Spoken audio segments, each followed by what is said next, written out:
This is the aggro deck that I see getting no attention and no love whatsoever. It's all about Stealth Rogue, it's all about Zoolock, and it's all about Face Hunter. But Tempo Demon Hunter is still a very, very strong deck that can go, first of all, toe-to-toe with all of them, because you're able to kill off all of their minions with your face, gain board control, and then kill them. But it's also fast enough to beat all the same matchups all the other decks are able to beat as well. The issue with this deck is probably the fact that some of the aggro decks have a lot of burst from hand. Say like Hunter with Kill Command Hero Power, and Rogue especially with Sinister Strikes and Eviscerates.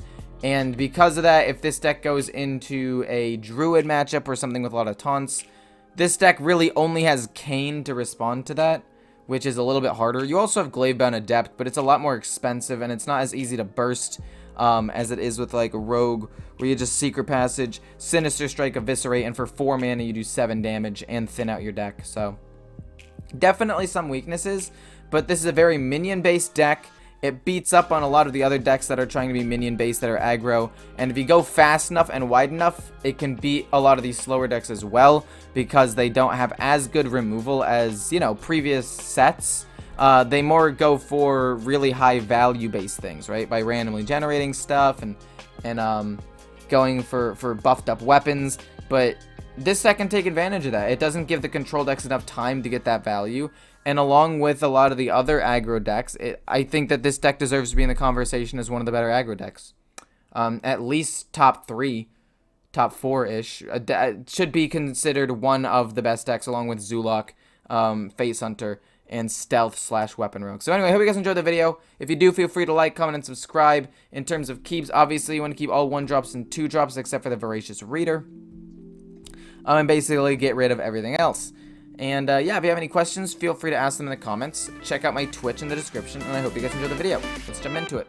I'm going to read your entire thing. Both messages combined just so I can get the full story after I choose the... Actually, I really like this hand. I like these two. Twin Slice is not necessarily needed. I want to have better stuff like that. Yeah, perfect. Okay, so, start to finish. I would like to hear your take on this. To my mind, some aggro decks are going to be playing this first, then we're going to go boom boom, and then we're going to go boom boom. And to my mind, some aggro decks require some of the tougher decisions than a lot of control decks. I played Reno Priest and Jade Druid for most of a few months straight. Like I said, I want to play this and a weapon so I can pump him up and go face some more. But then I switched to Kingsbane Rogue, then I actually found myself making a lot of incorrect decisions, and overall it was just harder to pilot that deck for me. Is it just me, or is controller Highlander decks easier to play?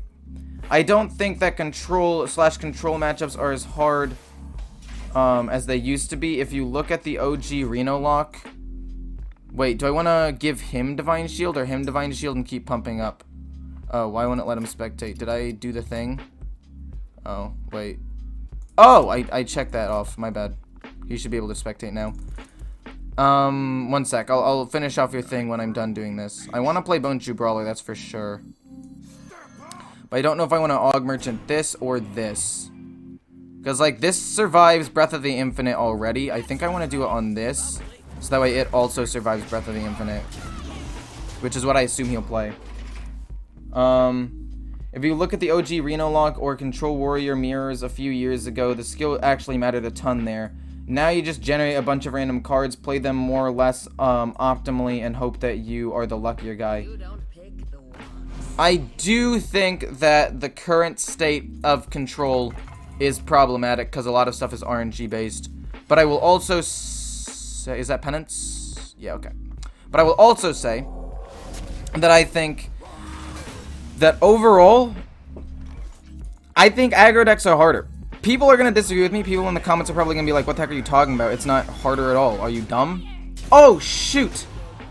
So here's my misplay. I missed out on 2 damage. I forgot that it makes him immune, and the immune wouldn't have gotten rid of Divine Shield, and I missed 2 damage. And that, right there, if he ends up not being able to die by 2 damage, it all came down to one little misplay that I ended up making right there. That one misplay... will have lost me the game if he lives with 2 HP. Draw me just not a bad 1-drop. Draw me like a 2-drop or 3 or 4-drop or something, please. History buff, not bad, especially with this coming up next turn. But because I made that small misplay, which was on purpose, by the way, to prove a point, wasn't a misplay. I planned it. I'm lying.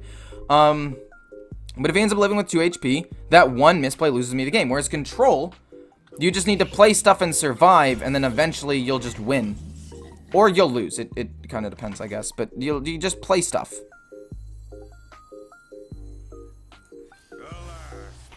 I can just play a ton of things here, I think. Kane? No, I can't afford to play Kane!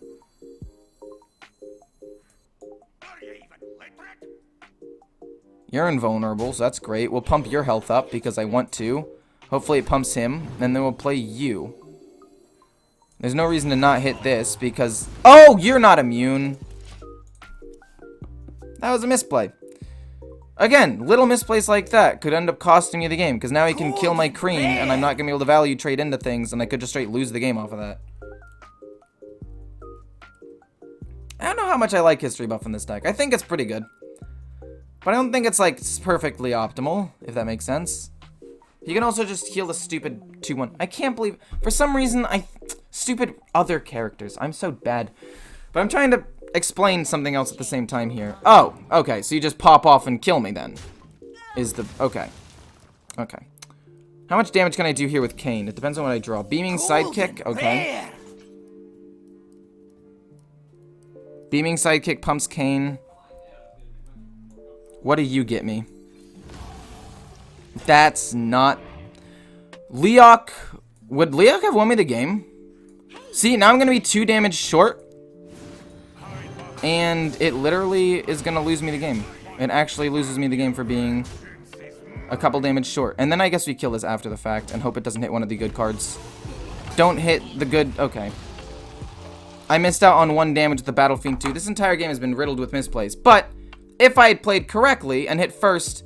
and he had been pumped up 1 more damage, he'd have 2 life left. And that 1 misplay very likely loses me the game. Right? So, this just goes, like, sure, you could be like, oh, just don't misplay next time, it's easy. And, like, sure, but at the same time, Rush Divine Shield? Rush Wind Fury? Oh, fudge. Yeah, I lose because I screwed up. He could be at almost nothing, and I messed it up. Okay. Luckily, I top-decked the win, but that doesn't matter. The point is, I should have lost, and every now and then I'll luck out and get a top deck, right? But I'm just saying that... I'm just saying that 1 misplay with an aggro deck can lose you the game, whereas with a control deck, it's not as punishing. Because all you have to do is survive. If you have to throw out some removal and you use it a turn or two too soon, but like you live and you get to turn like 6, you win. And then it comes down to top decks. And sometimes you'll lose to lucky top decks, but top decks happen in every game.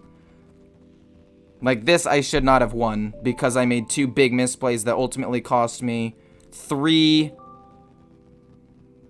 Ultimately cost me 3 damage.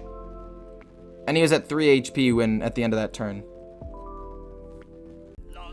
So, like, the point is, sure, that entire game was a ton of misplays. I misplayed that a ridiculous amount. Do I want to keep Voracious Reader? I'm going to be greedy. And actually keep Voracious Reader. I know I almost never do this and say it's usually bad.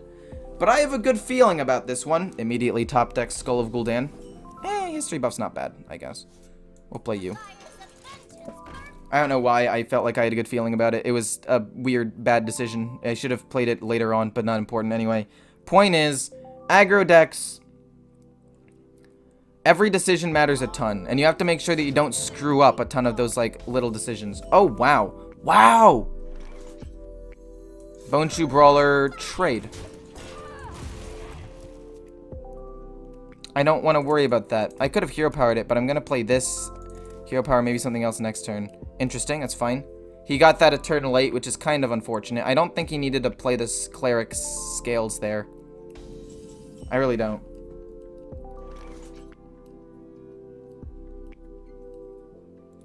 Kane would bypass taunt. Yes, that is what Kane does. Not sure what you're getting at here. Okay, if we can top deck a 1-drop, we pop off. If we can top deck a 1-drop, we pop off. If not, then it's a little bit problematic. 4 mana for what? 4 mana probably for the 3/5 dragon that gets you 2 1-drops. In which case, I will play Guardian Og Merchant, Voracious Reader, and then hopefully another 1-drop. What do the cards? Coining out again, like I said, the 3/5 dragon. Oh! Please take the 2/1. Take the 2/1. Take the 2/1. Take the 2/1. Take the 2/1. Take the 2/1, please. RNGesus, you oh my god. Okay, well, that's really bad. We drew a 1-drop, which is nice. I don't think it really matters that much. We can't even kill this off. We can kill this off, though.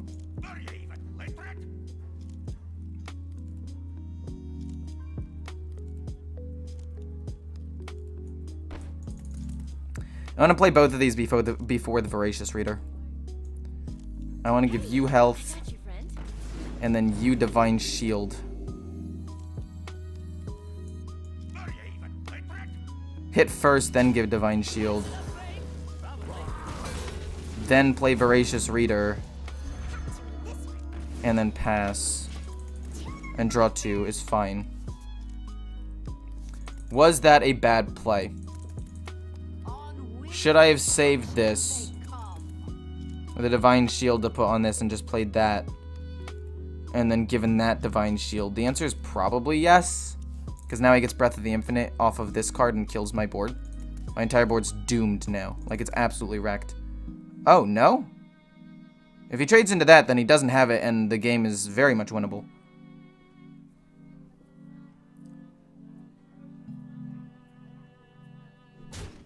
Okay. Okay, Renew. Good card for him to have discovered there, to be fair. Crane Sun Fury with Demon Companion. Pretty good. Hopefully we can draw a minion so we can get use out of the history buff. If not, it's fine. I want to kill off the taunt, though, because if he kills off Kane's Sun Fury, then I don't know what else to do. We'll trade into that.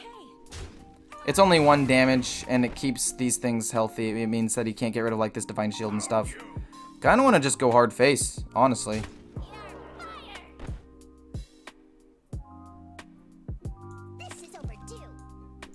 Yeah, we just go hard face. If he had Apotheosis and stuff, I feel like he would have played it already. Skull of Gul'dan can get me there. It's gonna be hard for him to wipe my board. He can't play Soulmere or anything till next turn. Like, I don't feel that concerned with the state of the board. Oh! Okay. Well. That shouldn't matter. How much damage do I have? I mean, yes, I drew Marrow Slicer, so that's lethal. But did I have lethal before? It doesn't matter. We're not gonna, like, BM him or anything. We're just gonna go ahead and do it. I don't want to seem like a dick. No, we would not have had lethal. We were 1 damage short of lethal. We might have been able to find it with Skull of Gul'dan getting a Twin Slice. But... huh.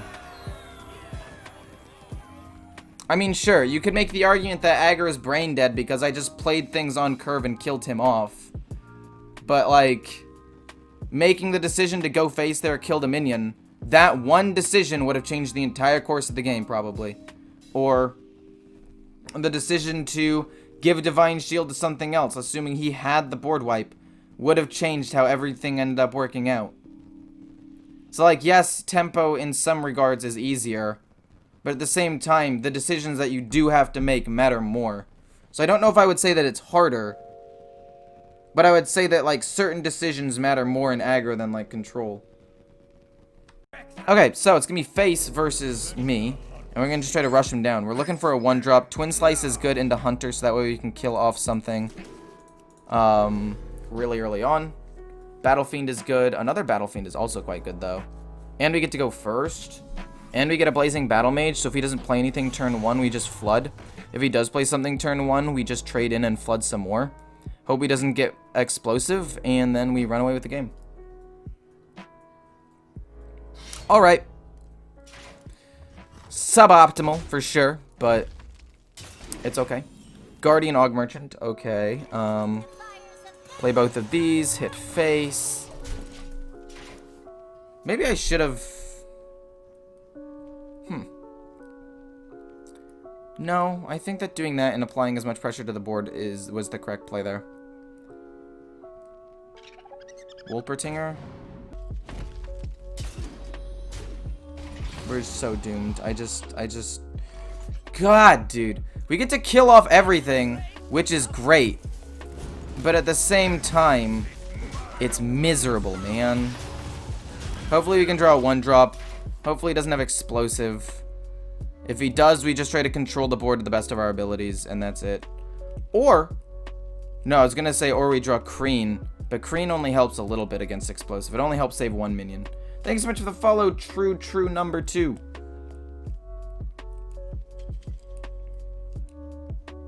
Plays a little 1-drop.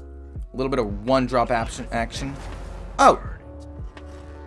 Okay. Well, that's... Okay.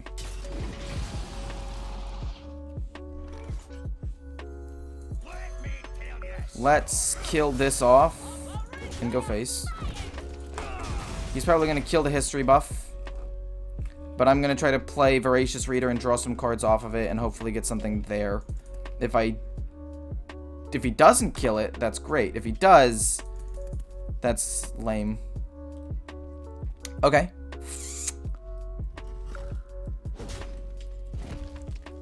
Did I need to... Oh, he's going Highlander. Oh, he's going to go Shadow Word Pain on it. I guess I should have guessed it was Highlander after the Ace Hunter. That was my bad. Draw me something cheap, please. Perfect. Perfect. We kill off Zephyrus so he can't do anything cheeky with it. And we're gaining a pretty decent amount of stuff. Now he has to kill off the 1/3. Which isn't impossible. But if he can't, then we get to draw a ton of cards next turn. A buttload of cards next turn. If he can't kill a 1/3. Animal Companion, don't be huffer, don't be huffer, don't be huffer, don't be huffer. No, wait, what are you doing? Corrosive Breath? Okay, well that sucks. That's terrible for me, man. Hey, I got you, friend. This was supposed to be my moment! But now it's not. What's wrong? Your wand. It gets silenced. I hit this. I pump up your health and trade in. Basically, now that I know he's used Zephyrus, we literally just play this and try to keep tempo on the board.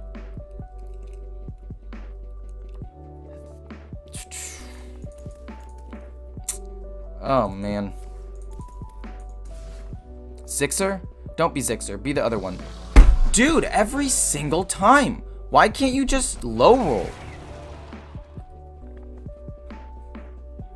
All I have to do is play Brand next turn and I lose. Voracious Reader? That'll work next turn. That works. Kill it off, go face. We'll play this with something else next turn and pop off, ideally. Unless it's Skull of Gul'dan. Literally anything other than Skull of Gul'dan is fine. We just try to have pressure on the board and kill him. If that's 0 mana cards, Bran. Okay. Don't hit my face or the 6/4. Basically just hit one of the other two things. Perfect. That is great. Okay. We basically just do this. This 5 damage goes face for sure.